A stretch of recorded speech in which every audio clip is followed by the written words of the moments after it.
The morning light filtered through the sheer curtains of Sarah Chen's apartment on Maple Street, casting familiar shadows across the hardwood floor where Midnight used to stretch his sleek black body. It was October 15th, 2013, and the silence felt different that Tuesday morning. Heavier, more permanent than the comfortable quiet that usually filled her one-bedroom sanctuary in Portland, Oregon. Sarah had adopted Midnight 3 years earlier from the Multnomah County Animal Shelter, drawn to the way his amber eyes seemed to hold ancient wisdom despite his youth. The veterinarian had estimated he was barely 2 years old when she brought him home, his fur bearing the telltale signs of street life, a small scar above his left eye and a distinctive burn mark on his right shoulder blade that formed an almost perfect crescent moon. The shelter workers had found him wandering the industrial district near the railroad tracks, wary of humans, but not entirely feral. In those 3 years, Midnight had transformed from a skittish survivor into Sarah's devoted companion. He had his routines: morning coffee with her by the kitchen window, afternoon naps in the patch of sunlight that moved across the living room carpet, and evening vigils by the window overlooking the small courtyard where neighborhood cats would gather. Sarah, a night shift nurse at OHSU Hospital, had found comfort in his presence during her unconventional schedule. When she returned home at 7 a.m., exhausted from 12 hours of caring for others, Midnight would be waiting by the door, his purr a gentle welcome that made the empty apartment feel like home. The apartment building on Maple Street housed a mix of young professionals and retirees, the kind of place where neighbors nodded politely in hallways but rarely lingered for conversation. Mrs. Rodriguez, an elderly widow who lived across the hall, had taken a particular interest in Midnight. She would leave her door slightly ajar when she heard Sarah's keys in the lock, hoping to catch a glimpse of the black cat she'd grown fond of feeding treats to during their chance encounters. On that October morning, Sarah's routine felt disrupted from the moment she opened her eyes. The usual weight against her legs was absent. Midnight always slept curled at the foot of her bed, his warmth a constant through the cool Portland nights. She called his name softly, then louder, checking his favorite hiding spots.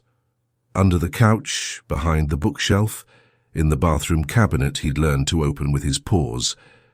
The apartment felt hollow, echoing her voice back with an emptiness that made her chest tighten. The kitchen window was open, just a crack, the way she always left it for fresh air.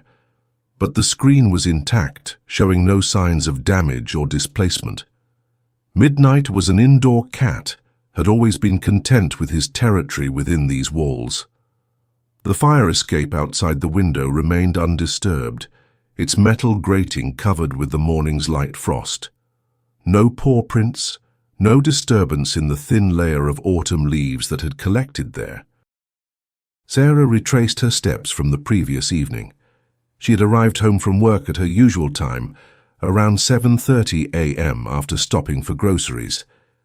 Midnight had greeted her at the door, weaving between her legs as she set down the paper bags filled with his favorite salmon treats and her weekly staples.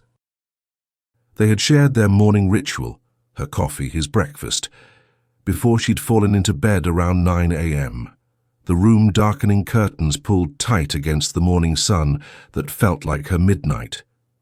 If this story moved you, you might want to subscribe for more tales that reveal the extraordinary connections hiding in ordinary moments. The hours that followed blurred together in a frantic search that consumed Sarah's usually disciplined life. She called in sick to work for the first time in 2 years, something that would have been unthinkable before Midnight disappeared. She walked the streets of her southeast Portland neighborhood, calling his name until her voice grew hoarse. The October air carried the scent of dying leaves and the distant promise of rain, but no familiar answering meow reached her ears. She printed flyers on the library's computer, her nursing salary not stretching to cover a home printer. The image she chose showed Midnight in his favorite spot by the window, his distinctive crescent burn mark visible as he turned his head toward the camera. Missing. Midnight. Black male cat, amber eyes, distinctive crescent-shaped burn mark on right shoulder. Indoor cat. Reward offered. She stapled these flyers to telephone poles, posted them in coffee shops and grocery stores, left them with the mail carrier who knew every resident on her route. The responses came slowly, sporadically. A tabby cat matching his size had been spotted near the community college. A black cat had been seen in Laurelhurst Park, though it ran when approached. Each lead sent Sarah driving through unfamiliar neighborhoods, calling Midnight's name from her car window, checking with local shelters and veterinary clinics. The autumn rain began in earnest, turning the flyers soggy and unreadable, their corners peeling away from telephone poles like failed prayers. Mrs. Rodriguez knocked on Sarah's door 3 days after Midnight vanished, holding a casserole dish and wearing the concerned expression of someone who understood loss. "Mija," she said, using the Spanish endearment she'd never voiced before. "I've been watching from my window. Sometimes they come back on their own when they're ready." But her eyes held a sadness that suggested she didn't entirely believe her own words. The weeks stretched into months, and gradually, painfully, Sarah began to accept that Midnight might never return. The apartment felt larger, quieter, filled with spaces where he should have been. She donated his remaining food to the animal shelter where she'd found him, unable to bear the sight of the unopened cans in her cupboard. But she couldn't bring herself to remove his favorite blanket from the back of the couch, or to close the kitchen window completely. Some part of her, the part that had learned to hope through 3 years of midnight shift nursing, kept waiting for the sound of familiar paws on the fire escape. Winter came early that year, and with it, the gradual acceptance that some disappearances don't offer explanations. Sarah returned to her routines, her night shifts, her solitary morning coffee. But something fundamental had shifted in the rhythm of her days, a recognition that the world could be both crueler and more mysterious than she had allowed herself to believe. The empty window where Midnight used to sit became a monument to questions that had no answers, at least not yet. Detective Maria Santos had seen enough missing pet cases to recognize the patterns that separated genuine mysteries from simple runaways. When Sarah Chen's report crossed her desk 3 weeks after Midnight's disappearance, something about the details caught her attention. Not enough to warrant a full investigation, but sufficient to merit a second look at what might initially appear to be routine. The Portland Police Bureau's Southeast Precinct handled hundreds of animal-related calls each year, most of them resolved within days, as indoor cats emerged from hiding spots or outdoor pets wandered home. But Santos, a 15-year veteran who had worked her way up from patrol officer to detective, had developed an instinct for the cases that felt different. It was the precision of Sarah's account that stood out. The timestamps, the unchanged screen, the absence of any logical escape route. Most pet owners, in their distress, embellished details or recalled events through the haze of emotion. Sarah's report read like a medical chart, clinical and exact. Santos decided to pay a visit to Maple Street on a grey November afternoon when the Portland rain had settled into its familiar winter rhythm. The neighborhood sat in that comfortable middle ground between the trendy districts closer to downtown and the suburban sprawl that stretched east toward the mountains. Tree-lined streets, modest apartment buildings from the 1960s, the kind of area where people chose to live for affordability rather than status. Sarah's building was a 3-story brick structure with 12 units, each with its own small balcony, overlooking a central courtyard. The fire escape outside Sarah's kitchen window was exactly as described, intact, undisturbed, with no evidence that an animal had used it as an escape route. Santos examined the window mechanism, noting that it would require considerable force to open wider than the crack Sarah maintained for ventilation. An indoor cat, even a desperate one, would struggle to manipulate the old-fashioned latch. Mrs. Rodriguez proved to be an invaluable witness, her sharp eyes having catalogued the rhythms of the building with the attention to detail that comes with retirement and genuine care for one's neighbors. She invited Santos into her apartment, which offered a clear view of the courtyard and Sarah's kitchen window. Over tea, served in delicate porcelain cups, Mrs. Rodriguez painted a picture of Midnight's habits with the fondness of someone who had never owned pets, but had learned to love them through observation. "He was always at that window," she explained, gesturing toward Sarah's apartment. "Morning, afternoon, evening, like he was keeping watch over all of us. In 3 years I never saw him outside, not once. Sarah was very careful about that."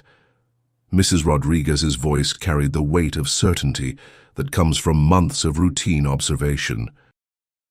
"The night he disappeared, I heard sounds around midnight.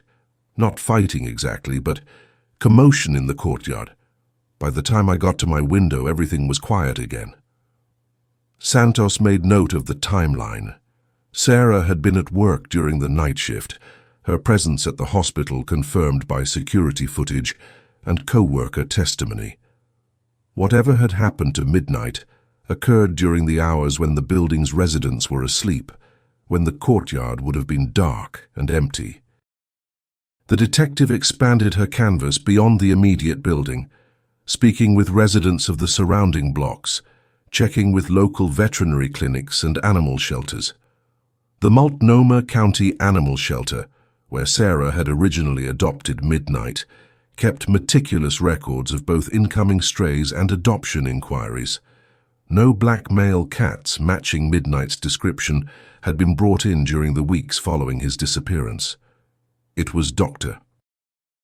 Jennifer Walsh at the Hawthorne Veterinary Clinic who provided the first piece of information that elevated this from a simple missing pet case to something more troubling. Dr. Walsh had been practicing veterinary medicine in Portland for 12 years, long enough to recognize patterns that might escape less experienced eyes. When Santos showed her the photograph of Midnight from Sarah's missing pet flyers, Dr. Walsh's expression shifted from professional courtesy to genuine concern. "That burn mark," she said, pointing to the distinctive crescent shape visible on Midnight's shoulder in the photograph. "I've seen injuries like that before, but not from accidents. That's a deliberate burn, probably from a cigarette or small branding iron. The shape is too precise, too clean around the edges to be accidental." Dr. Walsh pulled out a file folder, thick with photographs and case notes. "I've treated 4 cats in the past 2 years with similar markings. All of them were brought in by Good Samaritans, who found them injured and abandoned." The photographs Dr. Walsh showed Santos revealed a disturbing pattern. Each cat bore burns in similar locations: shoulder blade, hip behind the ear, always in places that would be hidden by fur once healed, visible only during thorough veterinary examination. The burns showed signs of deliberate placement, as if someone had taken time to ensure they would be both painful and permanent. 2 of the cats had healed completely and been adopted into loving homes. 1 had required extensive surgery and remained at the clinic as a permanent resident. The 4th had not survived its injuries. "I reported these cases to the Animal Control Division," Dr. Walsh explained, her voice carrying the frustration of someone who had tried to work within a system that seemed inadequately equipped to address the scope of the problem. But without witnesses or any way to track where these animals were being harmed, there wasn't much they could do. The cats were treated, healed, and placed for adoption when possible. The assumption was that these were isolated incidents, separate cases of individual cruelty. Santos felt the familiar tightening in her chest that came with recognizing a pattern that others had missed. 4 cats with distinctive burn marks, all found abandoned after what appeared to be deliberate torture. Now a fifth cat, also bearing a characteristic burn mark, had vanished under circumstances that defied the usual explanations for missing pets. The timeline troubled her. Midnight had disappeared in October, and it was now late November. If someone was collecting animals for the purpose of harming them, 6 weeks was a long time to keep a captive alive. The detective requested copies of Dr. Walsh's files, along with contact information for the Good Samaritans who had brought in the injured cats. Each rescue had occurred in a different neighborhood, but all within a 15-mile radius of downtown Portland. The locations formed no obvious pattern: industrial areas, residential neighborhoods, parks, parking lots. Whoever was responsible appeared to be mobile, careful, and methodical in their approach. Santos returned to her office that evening with a growing sense that Midnight's disappearance was not an isolated incident, but part of something larger and more disturbing. She opened a formal case file, something she rarely did for missing pet reports, and began mapping the locations where the injured cats had been found. The geographic spread suggested someone with access to transportation, possibly someone whose work or lifestyle required them to travel throughout the metropolitan area. The rain continued its steady percussion against her office window as Santos compiled her notes, the sound a constant reminder of the Portland autumn that had swallowed Midnight without explanation. Somewhere in the city, she suspected, someone was methodically harming animals for reasons that remained opaque. The challenge now would be finding them before they claimed more victims, before another family experienced the particular grief that comes with a beloved companion simply vanishing into the night. Dr. Jennifer Walsh had not expected to become an accidental detective, but 12 years of veterinary practice had taught her to see patterns that others might miss. In the weeks following Detective Santos's visit, she found herself reviewing cases with new eyes, looking beyond immediate medical needs to the broader implications of the injuries she treated. Her clinic on Hawthorne Boulevard served a diverse clientele: young professionals in converted lofts, elderly residents who had lived in the neighborhood for decades, and the transient population that drifted through Portland's more affordable districts. The Hawthorne area had transformed dramatically over the past decade, craft breweries and artisanal coffee shops replacing the working-class taverns and corner stores that had once defined the corridor. But certain constants remained.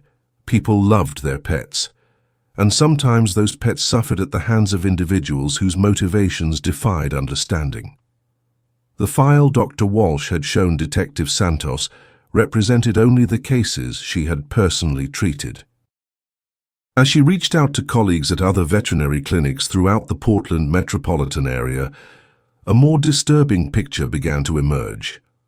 Dr. Marcus Kim at the Belmont Veterinary Hospital had treated 2 cats with similar burn patterns in the past 18 months. Dr. Sarah Peterson at the Northwest Animal Hospital had seen 3 cases, all brought in by different people who had found the animals abandoned in various locations around the city. What struck Dr. Walsh as most troubling was the sophistication of the injuries.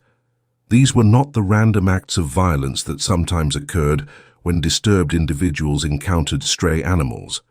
The burns showed evidence of planning, of someone who understood anatomy well enough to inflict maximum pain while avoiding immediately life-threatening damage. The placement was strategic, hidden areas that would not be immediately visible to casual observers, but would cause ongoing discomfort and serve as permanent reminders of the trauma inflicted. Dr. Walsh began maintaining a database of these cases, cross-referencing locations, dates, and injury patterns. She reached out to animal control officers, shelter workers, and veterinary technicians throughout the region, asking them to report any cases that fit the emerging profile. The response was overwhelming. What had initially appeared to be isolated incidents of animal cruelty revealed itself as a systematic pattern of abuse that had been occurring for at least 3 years. The breakthrough came from an unexpected source. Maria Gonzalez, a veterinary technician at the Oregon Humane Society, had been following Dr. Walsh's inquiries with growing concern. She remembered a case from the previous spring that had haunted her. A young tabby cat brought in by a jogger who had found the animal collapsed near the Springwater Corridor, a converted rail trail that stretched for miles through southeast Portland. The cat had burns, but also something else, Maria explained during a phone call that would change the trajectory of the investigation. There were small puncture wounds like injection sites, and the animal was severely dehydrated in a way that suggested it had been kept captive. The blood work showed traces of sedatives, nothing that would kill, but enough to keep an animal compliant. The implications were chilling. Someone was not only capturing and torturing animals, but drugging them to ensure cooperation during the abuse. The level of premeditation suggested an individual with access to veterinary supplies, someone knowledgeable enough about animal physiology to inflict suffering while keeping their victims alive for extended periods. Dr. Walsh shared this information with Detective Santos, who had been conducting her own investigation into the geographic distribution of the cases. The detective had identified several concerning patterns. The injuries occurred in clusters, with periods of intense activity followed by months of apparent calm. The locations where injured animals were found formed rough circles around certain neighborhoods, as if someone was working systematically through different areas of the city. Most troubling was the timeline. The earliest documented case, Dr. Walsh could verify, dated back to January 2011, more than 2 years before Midnight's disappearance. If the same individual was responsible for all these incidents, they had been operating with impunity for an extended period, refining their methods and expanding their territory. The fact that injured animals were being found suggested that the perpetrator was disposing of evidence, releasing victims when they were no longer useful for whatever purpose they served. The psychological profile that emerged from consulting with Dr. Elizabeth Harper, a forensic psychologist who had worked on similar cases, painted a picture of someone organized, patient, and methodical. "This isn't impulsive behavior," Dr. Harper explained during a consultation at the Portland Police Bureau. "This is someone who plans carefully, who has developed systems for capturing, containing, and disposing of animals. The fact that they're using sedatives suggests they want compliance, not struggle. They're seeking control, not just the infliction of pain." Dr. Harper's analysis suggested that the perpetrator likely lived alone, had access to a vehicle, and possessed enough knowledge of animal behavior and physiology to carry out their activities with minimal risk of discovery. The geographic spread of the cases indicated someone mobile, possibly with work or personal reasons to travel throughout the metropolitan area. Most concerning was her assessment that this type of behavior rarely remained static. Individuals who began with animal abuse often escalated to more serious crimes. Detective Santos requested assistance from the FBI's Behavioral Analysis Unit, which had developed protocols for investigating animal cruelty cases that might indicate broader criminal behavior. The federal involvement brought additional resources and expertise, but also highlighted the urgency of the situation. If Dr. Harper's profile was accurate, the person responsible for Midnight's disappearance and the systematic abuse of other animals represented a threat that extended beyond the pet-owning community. The investigation team established a tip line and began coordinating with animal shelters, veterinary clinics, and rescue organizations throughout Oregon and Southwest Washington. They developed protocols for documenting and reporting suspicious injuries, created databases for tracking patterns, and initiated community awareness campaigns designed to encourage pet owners to report unusual incidents or observations. But for all the systematic approach and professional expertise being brought to bear on the case, one fundamental question remained unanswered. Where was Midnight? 6 weeks had passed since his disappearance, and the statistical likelihood of finding him alive decreased with each passing day. Sarah Chen continued her vigil by the kitchen window, but hope was giving way to a different kind of waiting, the kind that acknowledges loss while refusing to abandon the possibility of answers. The autumn rain had given way to winter's sharper cold, and Portland's streets glistened with the reflective sheen that came with freezing temperatures and inadequate drainage. Somewhere in this landscape of wet pavement and grey skies, someone was methodically harming animals for reasons that defied easy explanation. The challenge facing Detective Santos and her growing team was not just finding this individual, but understanding them well enough to predict their next move before more innocents disappeared into the darkness that had claimed Midnight on that October morning when everything changed. The call came to Detective Santos on a Tuesday morning in December, 3 months after Midnight's disappearance had first crossed her desk. Margaret Foster, a retired schoolteacher living in the Woodstock neighborhood, had found something disturbing in her backyard, a severely injured black cat that bore the distinctive burn marks Dr. Walsh had documented in so many previous cases. Margaret had discovered the cat huddled beneath her back porch, barely conscious and suffering from exposure to the overnight temperatures that had dropped below freezing. Unlike the previous cases, this animal was alive but in critical condition, requiring immediate veterinary intervention. More importantly, the cat appeared to be an escape rather than a disposal, the first victim who had managed to break free from captivity before their captor was finished with them. Dr. Walsh worked through the night to stabilize the animal, whom Margaret had named Shadow for his ability to disappear into darkness when frightened. The examination revealed a pattern of injuries consistent with the previous cases, but with an additional element that provided crucial insight into the perpetrator's methods. Shadow bore evidence of prolonged captivity, muscle atrophy from confinement, dental issues from inadequate nutrition, and behavioral responses that suggested extended psychological trauma. This cat has been held for weeks, possibly months, Dr. Walsh explained to Detective Santos as they observed Shadow in the clinic's recovery area.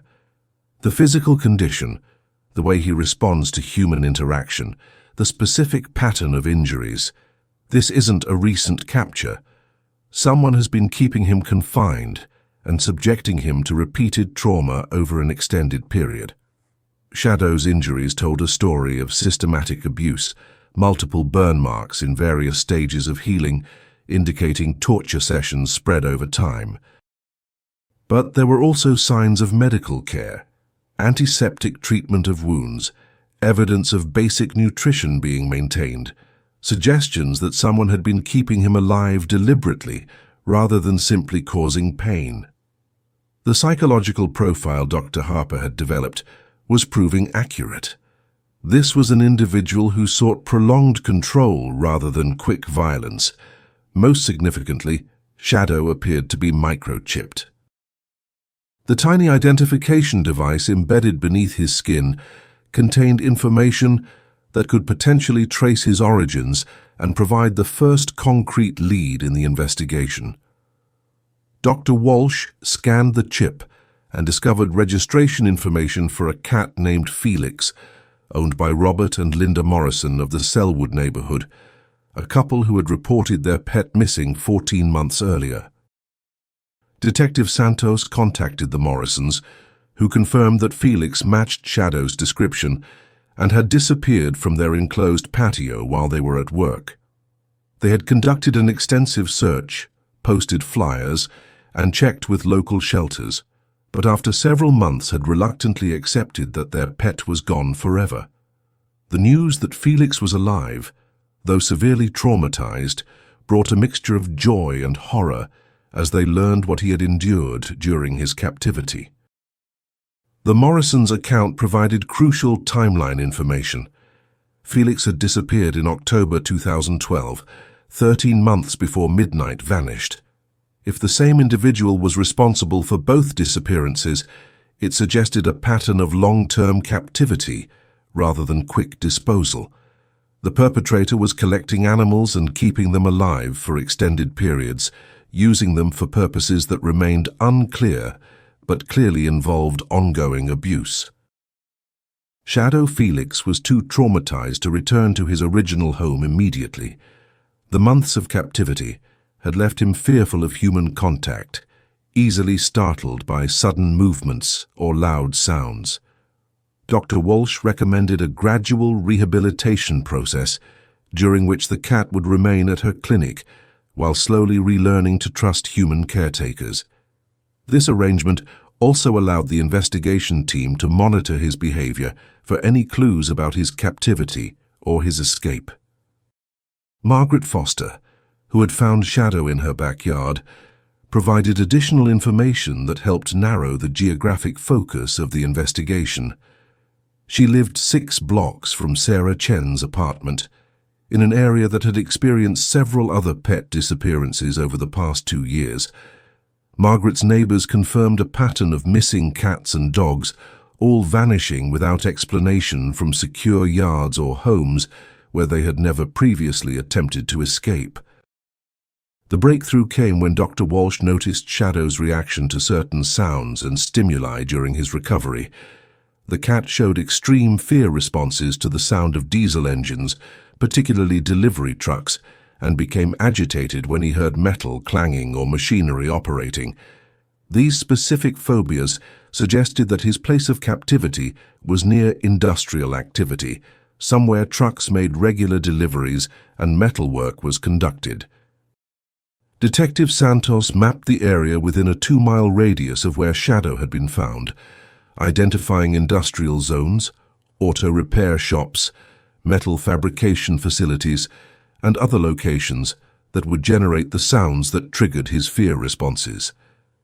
The list was extensive, but it provided the first concrete direction for the investigation beyond the geographic patterns of injury locations. The team began conducting systematic visits to businesses and facilities in the target area, looking for individuals who fit Dr. Harper's psychological profile and had access to the resources necessary for animal captivity. They were seeking someone with knowledge of veterinary procedures, access to sedatives and medical supplies, and a secure location where animals could be held without discovery by neighbors or authorities. Shadow's escape had been recent. His injuries suggested he had been free for less than 48 hours when Margaret found him. This meant his place of captivity was likely within walking distance of her backyard, assuming he had traveled on foot while weakened and disoriented. The search area contracted to a roughly 6-block radius, a manageable area for intensive investigation. As December progressed, and Portland's winter settled into its familiar pattern of grey skies and persistent rain, the investigation team felt they were closer than ever to identifying the individual responsible for Midnight's disappearance and the systematic abuse of other animals. Shadow's survival and escape had provided crucial intelligence about the perpetrator's methods and location. But time remained a critical factor. If Midnight was still alive somewhere in captivity, every day increased the likelihood of permanent psychological damage or death from the prolonged stress of confinement and abuse. Sarah Chen visited Shadow at Dr. Walsh's clinic, hoping to see some recognition in his eyes, some indication that he might have encountered Midnight during his captivity. The meeting was heartbreaking. Shadow cowered at her approach, his fear so profound that even gentle voices caused him to retreat to the furthest corner of his recovery cage. If Midnight was experiencing similar trauma, the urgency of finding him had taken on a new dimension that extended far beyond simple rescue to encompass the preservation of his capacity to trust and love again. January 2014 brought Portland its worst ice storm in 15 years, coating the city in a crystalline shell that transformed familiar landscapes into treacherous, alien terrain. The weather complicated the investigation just as Detective Santos and her team were preparing to execute systematic searches of the industrial facilities they had identified as potential sites for animal captivity. Power outages, impassable roads, and emergency response priorities forced a temporary halt to active fieldwork, but the delay also provided an opportunity for more thorough preparation and planning. During the enforced pause, Dr. Walsh continued Shadow's rehabilitation while documenting behavioral patterns that might provide additional clues about his captivity. The traumatized cat had begun to show marginal improvement, accepting food from human hands and tolerating gentle physical examination. His medical recovery was progressing well, but the psychological damage remained profound. Shadow exhibited specific phobias that painted an increasingly detailed picture of his imprisonment: terror of enclosed spaces, extreme reactions to the smell of disinfectants, and panic responses to certain types of mechanical sounds. Most revealing was Shadow's reaction to different types of flooring. He would walk normally on carpet or grass, but became agitated and reluctant to cross concrete or metal surfaces. This behavioral quirk suggested he had been held in a facility with hard floors, likely an industrial or commercial space, rather than a residential basement or garage. The observation helped Detective Santos further refine her list of potential search locations. The ice storm also brought an unexpected development when David Kim, a mail carrier, whose route included the Woodstock neighborhood where Shadow had been found, contacted the police with information he had been reluctant to share earlier. During his daily rounds over the past year, David had noticed unusual activity at a metal fabrication shop on McLaughlin Boulevard. Vehicles arriving at odd hours, the sound of animals in distress, and a general pattern of secretive behavior that had made him uncomfortable. "I deliver to that business address, but I've never seen the actual business operating," David explained during his interview with Detective Santos. "The owner signs for packages, but there's never any customers. No signs of actual metal work being done. The building looks industrial from the outside, but something about it doesn't feel right. I've heard cats crying from inside, but when I asked about it, the guy said he was feeding strays. But strays don't cry like that, like they're trapped and scared." The business in question was registered as Pacific Northwest Metalworks, owned by a 43-year-old man named Stephen Beck, who had purchased the property 18 months earlier. Public records showed Beck had no previous experience in metal fabrication, no business licenses related to manufacturing, and no employees registered with the State Labor Department. The facility appeared to be a front for some other activity. Detective Santos ran a background check on Stephen Beck that revealed a troubling history.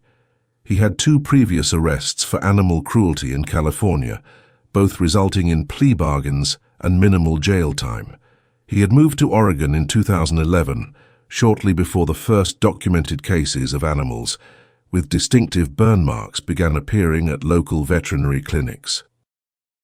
His driver's license address was listed as an apartment in southeast Portland, but further investigation revealed he had never actually lived there. The address was a mail forwarding service.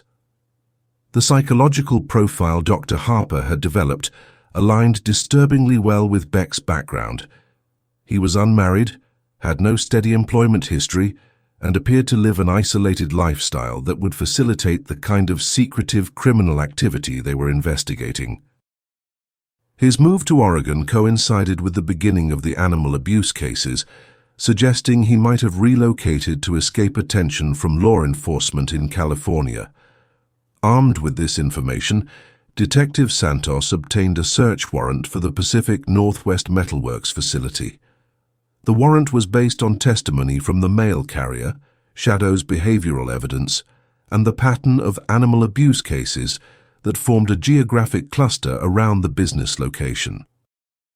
The search was scheduled for the first clear day after the ice storm passed, giving the team time to plan a careful approach that would preserve evidence while ensuring the safety of any animals that might be held on the premises.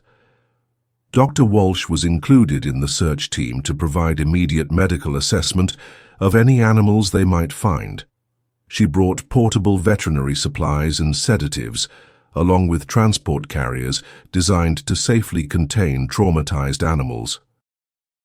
The local Animal Control Division provided additional support, preparing temporary shelter space for potential victims who would require extended medical care and behavioral rehabilitation.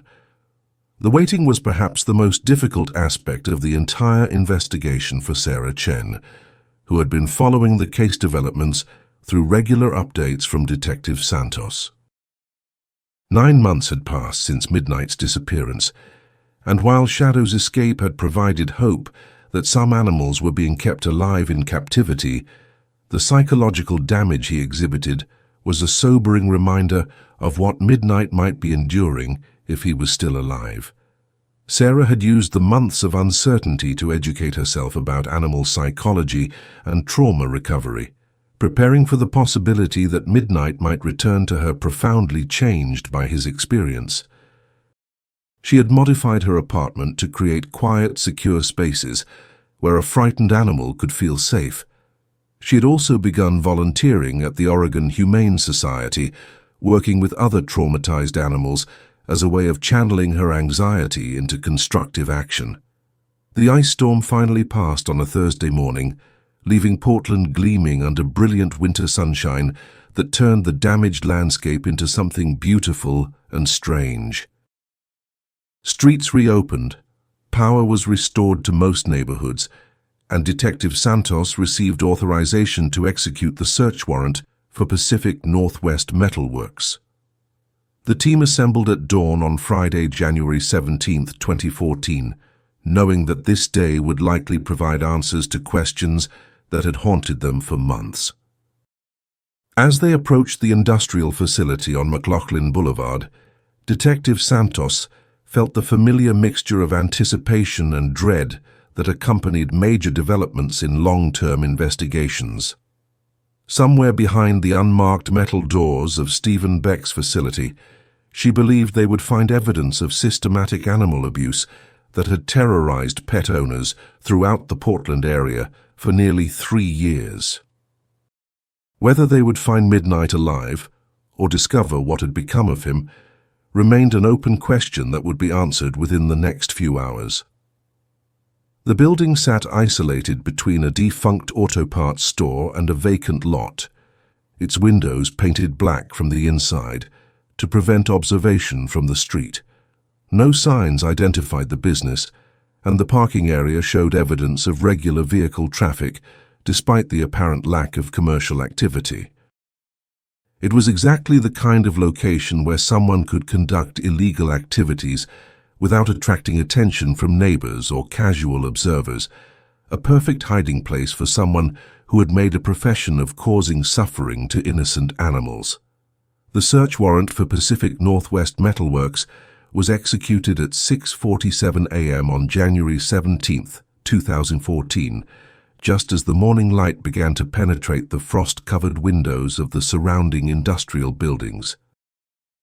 Detective Santos led a team that included 2 patrol officers, an animal control specialist, Dr. Walsh with her veterinary equipment, and a crime scene photographer to document whatever they might find inside Stephen Beck's facility. The building's exterior offered no hints about the horrors that awaited them inside. The metal siding was weathered but unremarkable, the kind of industrial architecture that dotted Portland's industrial corridors without drawing attention.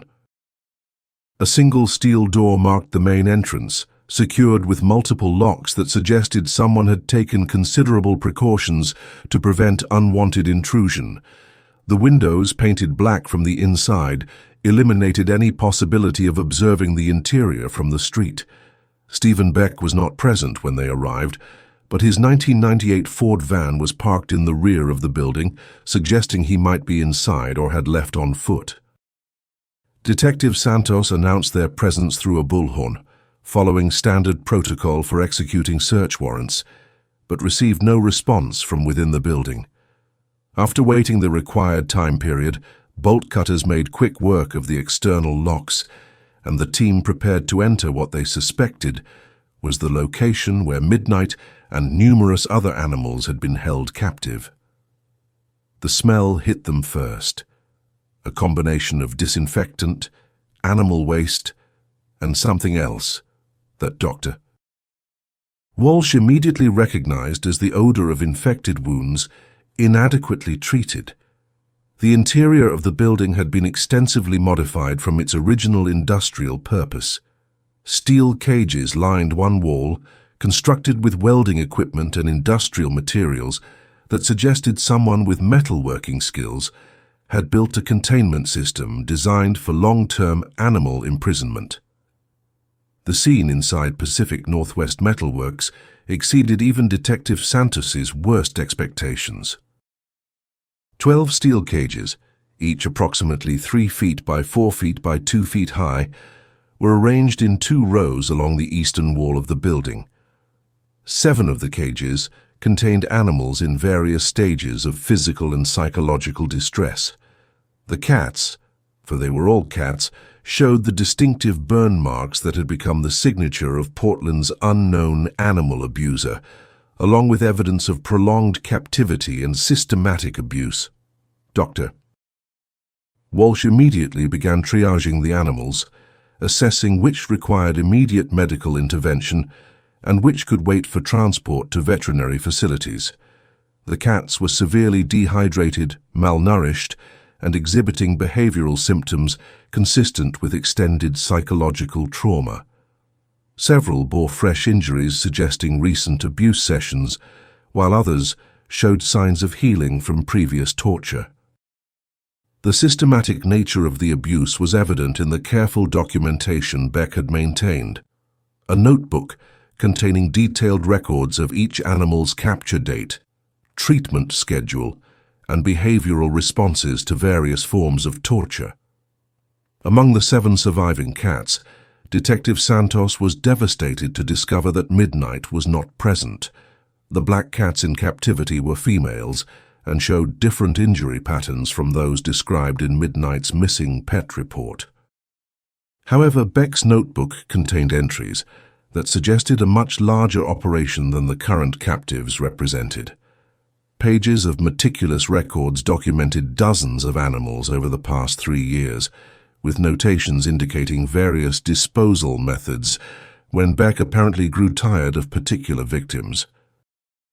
The notebook proved to be a comprehensive record of Beck's criminal activities, written in the detached clinical language of someone who viewed animal suffering as a scientific experiment rather than an act of cruelty. Each entry included the animal's description, capture date and method, duration of captivity, types of treatments administered, and ultimate disposition. The entries revealed a pattern of escalating abuse, with newer victims subjected to more sophisticated torture methods than earlier cases. One entry, dated October 16, 2013, the day after Midnight's disappearance, caught Detective Santos's attention immediately. Subject M47, black male, adult, distinctive shoulder marking, acquired from Maple Street location, high resistance to conditioning, requires enhanced containment protocols. The description matched Midnight perfectly, including reference to his crescent-shaped burn mark. Subsequent entries tracked his captivity through December 2013, documenting various torture sessions and noting his unusual psychological resilience compared to other subjects. The final entry for Subject M47 was dated January 10, 2014, exactly 1 week before the search warrant was executed. The notation was cryptic but ominous. M47 transferred to secondary facility. Enhanced protocols required. Subject shows signs of coordination with M23 escape attempt. The reference to M23 likely referred to Shadow Felix, whose escape had occurred around the same time frame. The entry suggested that Midnight had not only survived months of captivity, but had somehow aided in another animal's escape attempt. Dr. Walsh worked methodically through the surviving animals, providing immediate medical care, while preparing them for transport to veterinary facilities equipped for trauma cases. The physical evidence of Beck's systematic abuse was overwhelming. Specialized tools for inflicting precise burns, restraint devices designed to immobilize animals during torture sessions, and a collection of veterinary supplies that had been used to keep victims alive through extended periods of abuse. The sophistication of the operation revealed someone who had studied animal physiology and psychology to maximize suffering while preventing death. The secondary facility, mentioned in Beck's notebook, became the immediate focus of the expanded investigation. Crime scene technicians found evidence suggesting Beck had been preparing to relocate his operation, possibly in response to increased police attention following Shadow's escape. Maps of rural Oregon locations were found in his desk, along with rental agreements for storage facilities and agricultural properties outside Portland's metropolitan area. The investigation suddenly expanded from a single building to a multi-county search for additional sites where animals might be held captive. Stephen Beck himself remained at large, his absence from the facility suggesting he had been monitoring police activity and had fled before the search warrant could be executed. An immediate BOLO, beyond the lookout alert, was issued for Beck and his vehicle, with particular attention to the rural areas identified in his planning documents. The FBI's involvement intensified, bringing additional resources and expertise in tracking fugitives who operated across multiple jurisdictions. For Sarah Chen, the discovery at Pacific Northwest Metalworks brought a mixture of vindication and renewed anguish. The evidence confirmed that Midnight had indeed been kidnapped, rather than simply wandering away, but it also revealed the extent of suffering he had endured during months of captivity.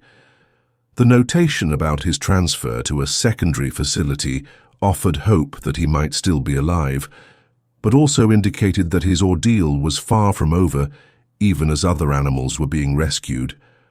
The 7 cats recovered from Beck's facility required extensive medical and psychological rehabilitation. Dr. Walsh coordinated with animal behaviorists and trauma specialists to develop treatment protocols for animals that had endured prolonged abuse. The process would take months, and some of the cats might never fully recover their ability to trust humans. Their rescue was a victory, but one shadowed by the knowledge that other animals, including Midnight, remained in Beck's custody at an unknown location. The investigation team worked through the night, processing evidence and coordinating with rural law enforcement agencies to search properties that might serve as Beck's secondary facility. Time was critical. If Beck knew his primary location had been compromised, he might accelerate his timeline for disposing of remaining evidence, including any animals still in his custody. The race was now against a clock that measured not just Midnight's chances of survival, but his capacity to recover from trauma that had already lasted far longer than any animal should endure. As dawn broke over Portland on January 18th, Detective Santos stood in the empty Pacific Northwest Metalworks facility, surrounded by evidence of systematic cruelty that would haunt her for years to come. The rescue of 7 animals was significant, but incomplete. Somewhere in the forests or farmlands of rural Oregon, Stephen Beck was continuing his reign of terror with victims that included Sarah Chen's beloved Midnight. The investigation had evolved from a missing pet case to a manhunt, with the stakes measured not in property crime, but in the lives and psychological well-being of innocents who depended on humans for protection and had instead found only suffering. The manhunt for Stephen Beck expanded across 3 counties as investigators followed leads generated by documents found in his torture facility. Beck had been methodical in his criminal planning, maintaining detailed records not only of his victims but also of potential locations for expanding his operation. Maps marked with GPS coordinates led search teams to remote properties throughout the Oregon Cascades, each representing a possible site where Midnight and other animals might be held captive. The FBI's Behavioral Analysis Unit provided crucial insights into Beck's psychology that helped predict his likely actions after fleeing the Portland facility. Dr. Elizabeth Harper, the forensic psychologist who had initially profiled the case, flew in from Quantico to assist with the manhunt. Her assessment painted a picture of someone who would not simply abandon his activities when threatened, but would instead relocate and potentially escalate his behavior in response to the pressure of investigation. Beck has invested years in developing his methods and facilities, Dr. Harper explained during a briefing at the Portland Police Bureau. This isn't a hobby or impulse behavior. It's his primary focus, possibly his only source of psychological satisfaction. He won't stop because he's been discovered. He'll adapt and continue. The reference to enhanced protocols in his notebook suggests he was already planning to intensify his activities. The search teams faced challenging terrain and weather conditions as they investigated properties throughout the Cascade foothills. February brought heavy snowfall to the mountain areas, making some locations inaccessible to vehicles and requiring teams to proceed on foot through treacherous conditions. Each property had to be approached carefully, as Beck was considered armed and dangerous, with a history of violence toward both animals and humans who interfered with his activities. The breakthrough came from an unexpected source when Maria Santos, Detective Santos's cousin who worked as a rural mail carrier in Clackamas County, reported suspicious activity at a property near Estacada. The location, a defunct Christmas tree farm with several outbuildings, matched descriptions in Beck's planning documents and had been receiving regular deliveries of veterinary supplies despite having no apparent agricultural operations. More significantly, Maria had heard sounds of distressed animals during her delivery attempts, sounds that ceased abruptly when she approached the buildings. The property was registered to a shell company that investigation revealed was controlled by Stephen Beck through a series of legal maneuvers designed to obscure ownership. The Christmas tree farm had been abandoned by its original owners during the 2008 economic recession, leaving behind processing buildings and storage facilities that could easily be converted for Beck's purposes. The remote location, surrounded by Forest Service land, provided the isolation necessary for criminal activities without risk of discovery by neighbors. Surveillance of the property confirmed Beck's presence and revealed the scope of his secondary operation. Thermal imaging detected multiple heat signatures consistent with confined animals in the largest of the farm's outbuildings. Vehicle tracks in the snow showed recent activity, and careful observation documented Beck's daily routines as he tended to what appeared to be a significantly expanded captive population. The evidence suggested he had been using the Portland facility as a collection point, with the rural property serving as his primary torture and disposal site. Planning the raid required coordination between multiple law enforcement agencies, animal control specialists, and veterinary professionals. The remote location complicated logistics, but also provided advantages. Beck would have limited escape routes, and the risk of civilian casualties was minimized. Dr. Walsh assembled a team of veterinarians and animal behaviorists equipped to handle what they expected to be a large number of severely traumatized animals, requiring immediate medical intervention. The assault on Beck's Christmas tree farm compound was scheduled for dawn on February 14, 2014, exactly 4 months after Midnight's disappearance. The symbolic timing was coincidental, but Detective Santos found it fitting that Valentine's Day, a celebration of love and companionship, would mark the end of Beck's reign of terror against the animals that brought such joy to their human families. As the tactical teams prepared to move in, Sarah Chen waited at the Oregon Humane Society facility that had been designated as the primary treatment center for rescued animals.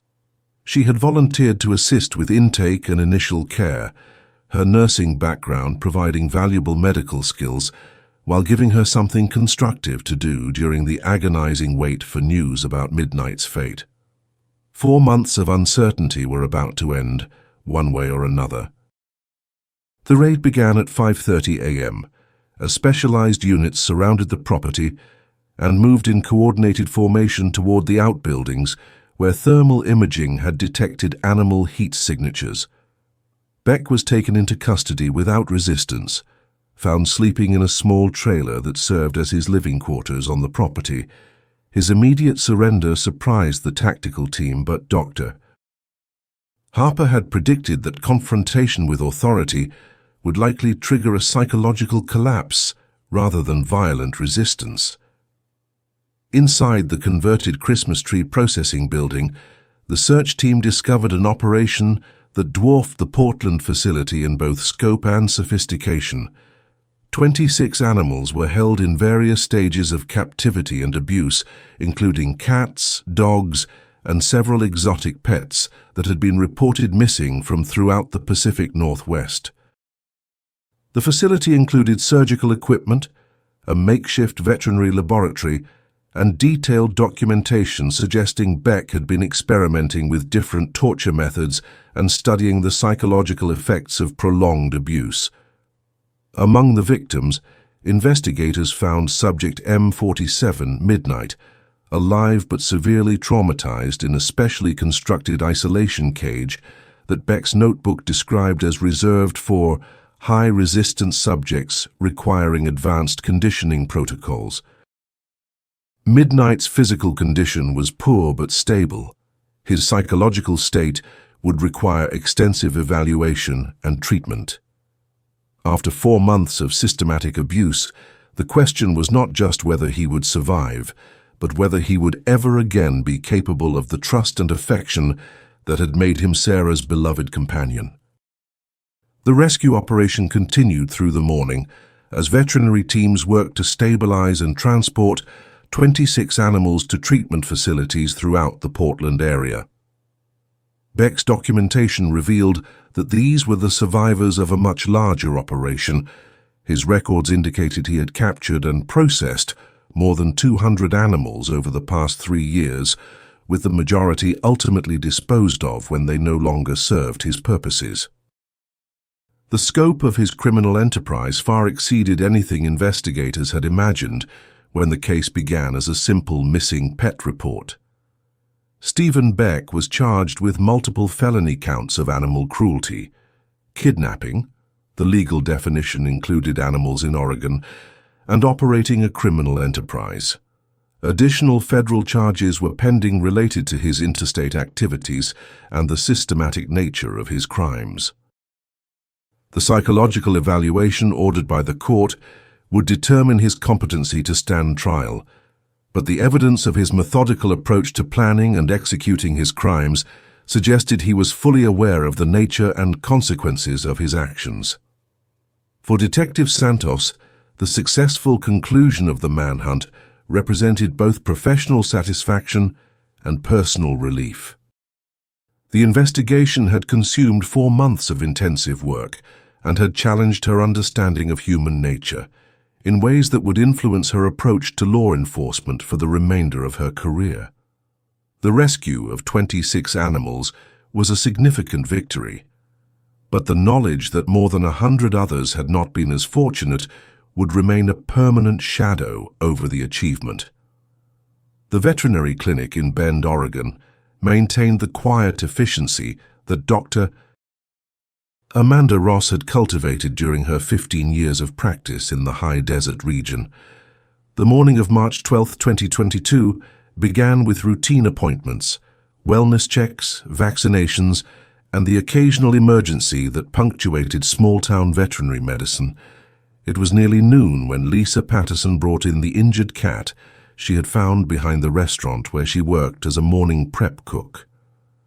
"I've been feeding him for a few weeks," Lisa explained as Dr.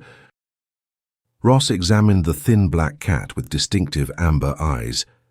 "He showed up looking pretty rough, but he's been getting friendlier. This morning I found him limping, and when I got closer, I could see he had some kind of wound on his shoulder."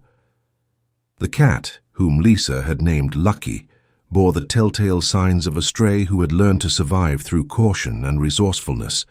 Dr. Ross's examination revealed malnutrition consistent with months of inadequate nutrition, dental issues suggesting prolonged stress, and behavioral responses that indicated significant psychological trauma. But it was the discovery of the old burn scar on Lucky's right shoulder blade that caused her to pause.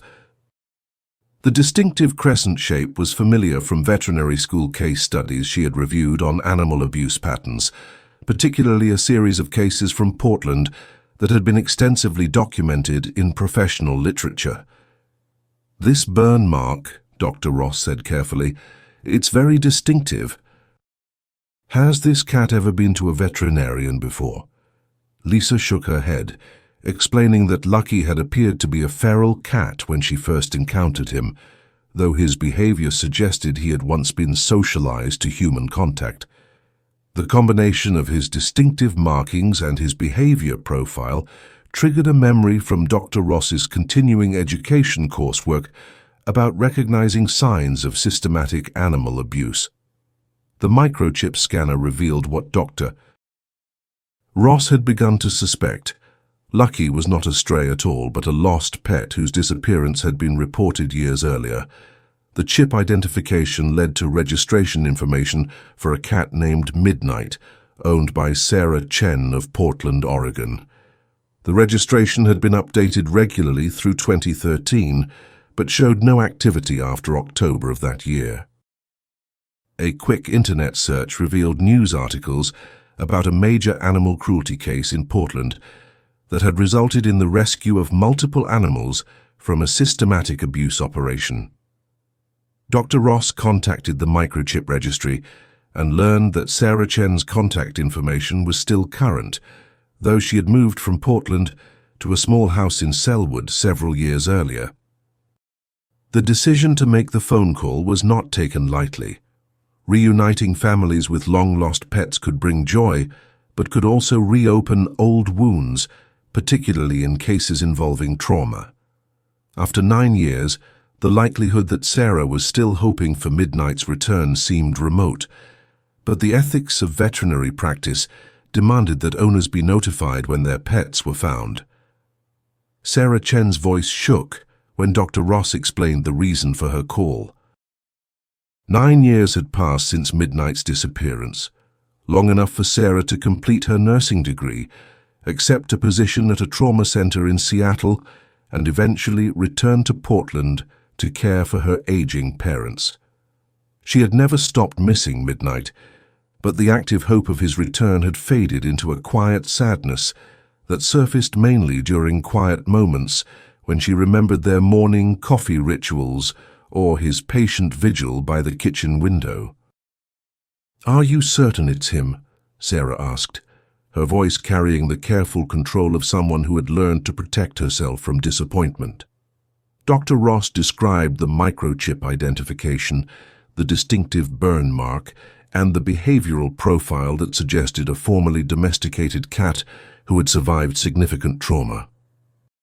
The evidence was compelling, but 9 years was a long time, and both women understood that the cat who might return would be profoundly different from the one who had disappeared. The reunion took place at Dr. Ross's clinic 2 days later, after Sarah had driven the 4 hours from Portland to Bend. The intervening time had allowed Dr. Ross to conduct a thorough medical evaluation and begin preliminary behavioral assessment of the cat Lisa had named Lucky. The physical examination revealed extensive evidence of survival trauma, scars from fights, signs of prolonged nutritional deficiency, and dental damage consistent with scavenging behavior. But there were also indications that someone had cared for him at some point during his missing years, suggesting his story involved more than simple abandonment. When Sarah entered the examination room, where Midnight waited in a quiet corner, neither human nor animal moved for several long moments. 9 years had changed them both. Sarah's hair showed traces of grey, her face marked by the experiences that had shaped her adult life, while Midnight had become lean and wary, his amber eyes holding depths that spoke of survival and loss. But when Sarah spoke his name softly, using the particular tone she had always used during their morning conversations, Midnight's ears shifted forward in recognition. The behavioral response was unmistakable. Despite years of trauma and survival, some essential connection remained intact between them. Midnight approached cautiously, allowing Sarah to extend her hand for him to investigate. When he finally pressed his head against her palm, the gesture he had used 9 years earlier to request morning attention, both Sarah and Dr. Ross understood that the identification was confirmed beyond any doubt. Dr. Ross explained that Midnight's recovery would require patience and specialized care. 9 years of survival had left him physically compromised and psychologically guarded. He would need medical treatment for various health issues, behavioral therapy to address trauma responses, and time to readjust to indoor life and human companionship. The process would be gradual and might never fully restore him to his former personality, but the foundation of trust between him and Sarah provided reason for optimism. The drive back to Portland gave Sarah and Midnight time to begin reacquainting themselves with each other's presence. Midnight rode quietly in the carrier that had once been familiar territory, occasionally vocalizing with sounds that Sarah remembered from their shared years before his disappearance. The reunion was bittersweet, joy at his survival tempered by sorrow for the suffering he had endured and the years they had lost together. Sarah's house in Selwood was different from the apartment where Midnight had disappeared, but she had prepared it with quiet spaces and familiar scents that might help ease his transition. The kitchen window overlooked a small garden rather than a courtyard, but she set up his food and water in the same configuration they had shared during their morning rituals. Some patterns, she hoped, might prove stronger than trauma and time. That first evening together, as March rain tapped against the windows of Sarah's house, Midnight chose to sleep not on the bed where he had once claimed his territory, but on a chair across the room where he could observe both Sarah and potential escape routes. It was a small beginning, but a beginning nonetheless. 9 years after vanishing into the darkness of that October night, Midnight had found his way home, carrying with him stories of survival that would remain forever unspoken, but somehow understood between them. The veterinary report Dr. Ross had provided included a note that brought closure to a question that had haunted Sarah throughout the years of Midnight's absence. The burn mark that had made him identifiable was healing well, but would always remain as a reminder of trauma survived and overcome. Some scars, Dr. Ross had written, become maps of resilience rather than markers of damage. This appears to be one of those cases. Outside, the Portland rain continued its familiar rhythm, washing the streets clean for another day of possibilities. Inside, Sarah sat in her kitchen with a cup of coffee, watching Midnight investigate his new territory with the cautious optimism of someone, some cat, who had learned that survival was possible, that trust could be rebuilt, and that home was not just a place, but a recognition that occurred between hearts that had always belonged together, even when separated by distance, time, and circumstances beyond their control.